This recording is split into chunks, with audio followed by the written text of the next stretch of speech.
my name is Schmidt. This is episode 4, the Insight series Pricing. Hey, folks.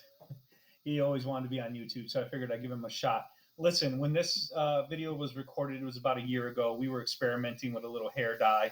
In all fairness, I do look 10 years younger, but since then, I have embraced the silver fox status. So please enjoy episode 4. We just wanted to throw a little disclaimer out here on the front end. Say goodbye to the folks, Alex. Goodbye. Enjoy. Hey folks, Chris Schmidt here, real estate professional, exclusively servicing the Villages marketplace. Listen, in this video of our Insight series, we're going to be talking about pricing. It's more complex than you might think. A lot of things to take into consideration with pricing, but the very first thing that we need to talk about is pricing is subjective. I'm going to say it again, pricing is subjective. It's very situational, okay? There are some borders around it, right? There are some things that kind of keep it, within reason. The idea here is to sell the property, but there's also a lot of play, a lot of range that can go into pricing, and a lot of factors that you may not be considering, or at least aren't necessarily recognized immediately in the comparative market analysis process. And if you're not familiar with that, don't worry. I'm sure on this channel we're going to be doing a video at a later date as to what that is and how that goes about. Okay? So let's talk about some of the outside of the comparative market analysis process factors that play into pricing. Big one, time.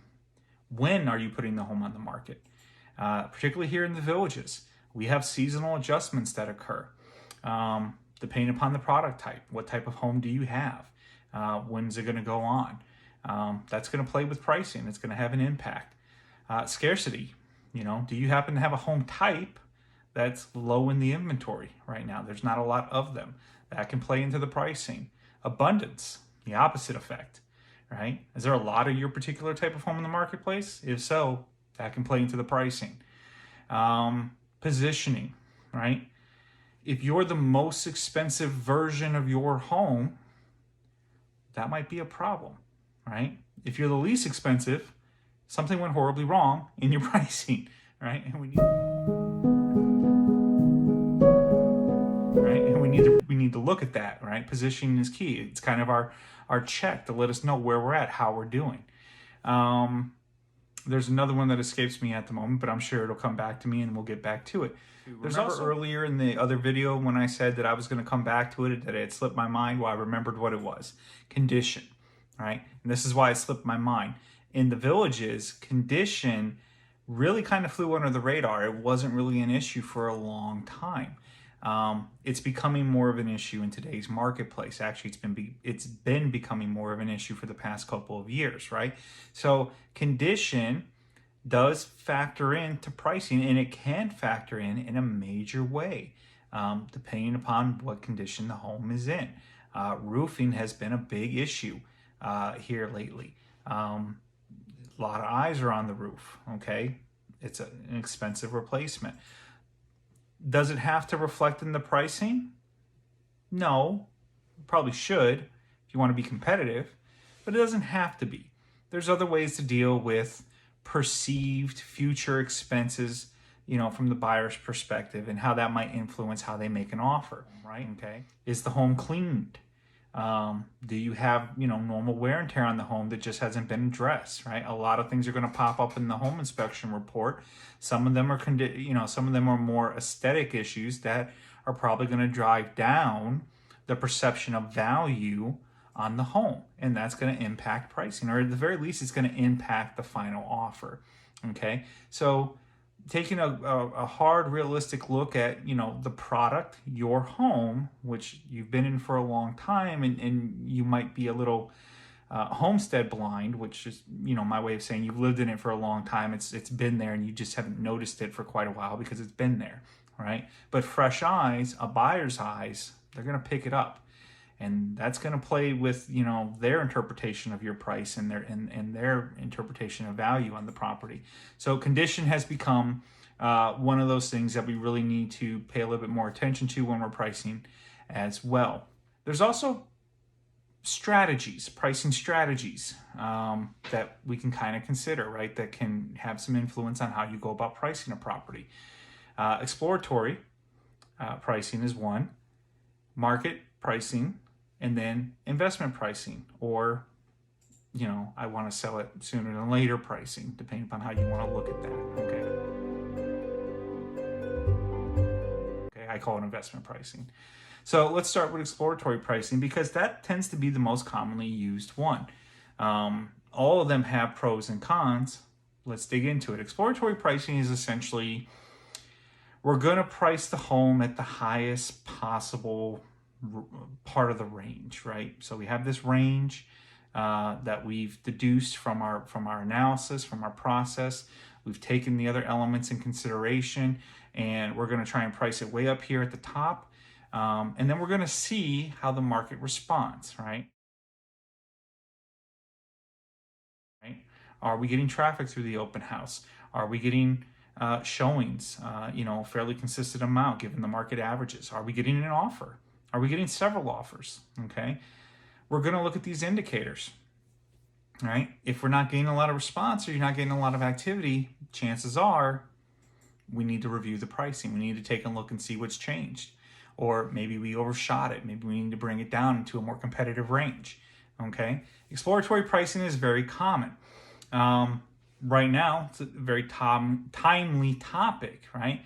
When you have a market that's in somewhat disarray or things are moving very quickly, it's very hard to kind of lock down even a range, right? To pin in even where this home should fall in a pricing group. So you would engage with exploratory pricing, right? Let's see how the market responds to this, okay? But when you do this type of strategy, you have to go into it knowing that you're going to be making adjustments, right? Right? If you go into it with the mindset that, no, this is the price and I'm not going to move from here, you're shooting yourself in the foot, okay? That's not how exploratory pricing works. That's not really how any pricing works. And that's because markets shift, they move, they ebb, they flow. Sometimes they go up, great. Now your home looks more attractive. Now it's priced even more competitively than it was before because the market has moved in an upward trajectory, right? Maybe, depending upon what the circumstances are, maybe you adjust the price upwards. You can, right? It's not the end of the world. Maybe you keep it right where it is, right? Maybe it goes down. Right? That happens. Okay. Is it going to stay down? What were the underlying reasons? Your real estate professional could probably give you some indication as to what's going on there and whether or not it would be appropriate to adjust your pricing position based on the market activity, the market trend in a downward state, right? You're going to be making adjustments when you're doing exploratory pricing. Okay, or really any pricing. Major drawbacks of that is that when you're pricing at the top of the range and you're kind of playing with the market to see what the responses are going to be, you do run the risk of sitting on the market for a longer period of time. And that can have an effect on the perspective of the buyers, right? I say buyers because we're talking about a group of persons who might be considering your home, okay? If we're on the market for a long period of time and we're not making those adjustments that I talked about earlier, all right, don't worry, the buyers are going to go first.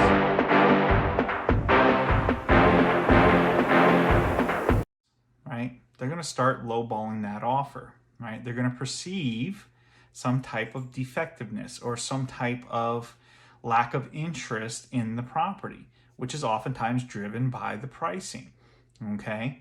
Not the condition so much, not even the desirability, but the pricing. And that's why it's so important to make those adjustments because the buyers are going to do it for you if you don't do it, right? At least if you're doing it, you have some control in that situation. So the next type of pricing is market. Market's very straightforward, okay? Market is a snapshot in time, right? It basically, market is, this is the CMA, this is the number that it kicked out, we're going to use this number, right? We're not going to analyze it any further than that. This is what it said. This is market. It's probably right in the middle of the price group without factoring in any other conditions. And a lot of folks tend to use market because it's market, Okay, it's just easy. The third type is investment, right? So what do I mean by investment? You want to price when you're doing investment, what you're basically saying is, hey, I want to sell this home now. I don't want to play with the market. I don't want to wait to see what happens. I want to sell it now. Okay? And in order to do that, I'm going to price it, nothing crazy, a little under market. Okay?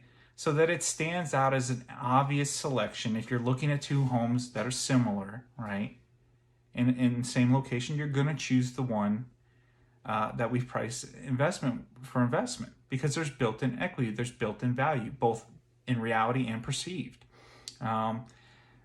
This is why I say pricing is subjective, because it has a lot to do with where the seller is and where their motivations are. Okay, you don't get a lot of folks who are in, here in the Villages. I can't speak for every marketplace, but I know the Villages one pretty well. Okay, you don't get a lot of folks who have undue stimulus on them, right? They're not in any big hurry necessarily, right? Some folks just don't like to play around with the market and they want to get it sold and they want to move on with their lives. So subjectiveness comes from the seller's motivation, and pricing as a practice is very indicative of where the seller is with the sale of their home. Okay? And that's on the whole. And this is kind of where it's important to have a professional, right? Even if you're not using them in a representative capacity, it might be good to consult with one, right? If you're doing a for sale by owner type situation, and you're looking at the internet and you're looking at the newspaper and you're saying, well, homes X, Y, and Z kind of sort of look like mine and they're in my area and they sold for this, roughly, then my home must be worth this. There's a lot more to it than that. You might want to have somebody else take a look at it, maybe give you a little consultation. Generally, they're free. And get a better handle on your pricing, okay? Particularly if you want to be successful in the sale of the home, which is the ultimate end goal. Hey, thanks so much for tuning into this video. I hope that you garnish something from this conversation, or at least me talking to the camera here. If you want to contact us, if you have any questions or you want to go deeper on this conversation or some other topic, we are available. Our information is in the info box below. Very much appreciate this. I hope we gave you some perspective today. And you have a great one. Look forward to hearing from you.